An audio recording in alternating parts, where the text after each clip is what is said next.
ಸ್ಪಂದನೆ ಮಾಡ್ತಾನೆ ಅನ್ನೋದು ಗೊತ್ತು. ನಿನ್ನಿಂದ ನಿಮ್ಮಂತವರಿಂದ ನನಗೆ ಸರ್ಟಿಫಿಕೇಟ್ ಬೇಕಾಗಿಲ್ಲ. ಇದು ಕೊನೆಯ ಎಚ್ಚರಿಕೆ. ಇನ್ನು ಮುಂದೆ ಏನಾದರೂ ನನ್ನ ವಿರುದ್ಧ ಮಾತಾಡಿದ್ರೆ ಅದಕ್ಕೆ ನಾನು ನೇರ ಜವಾಬ್ದಾರನಲ್ಲ. ಇವತ್ತು ನಿಮಗೇನಾದ್ರೂ ದಮ್ಮಿದ್ದಿದ್ರೆ ಎಲ್ಲಾ ಶಾಸಕನ್ ರಿಸೈನ್ ಮಾಡಕ್ ಹೇಳ್ರಿ, ಎಂಪಿನ್ ರಿಸೈನ್ ಮಾಡಕ್ ಹೇಳ್ರಿ.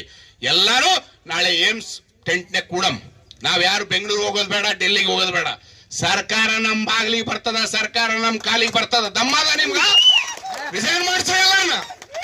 ಎಲ್ಲಾರು ರಿಸೈನ್ ಮಾಡಿ, ನಾನು ರಿಸೈನ್ ಮಾಡ್ತೀನಿ.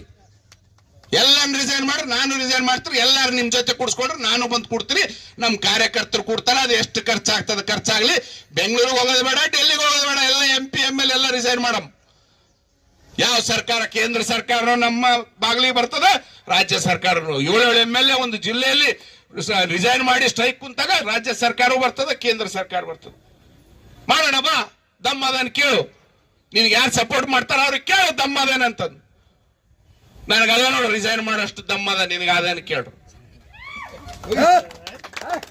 ಇಂಥವೆಲ್ಲ ಎದುರ್ಕೊಂಡು ಇಲ್ಲಿ ನಾನೇನೋ ಎಂಜಿಕೊಂಡು ನಾನು ಮನೆಗೆ ಬಿಡ್ತೀನಿ, ನಾನು ಮನೆಗಿರ್ತೀನಿ ಅಂತ ನಾನು ಇವತ್ತು ಬರಬಾರ್ದು. ಆದ್ರೆ ನಿನ್ನೆ ಅಪ್ಪ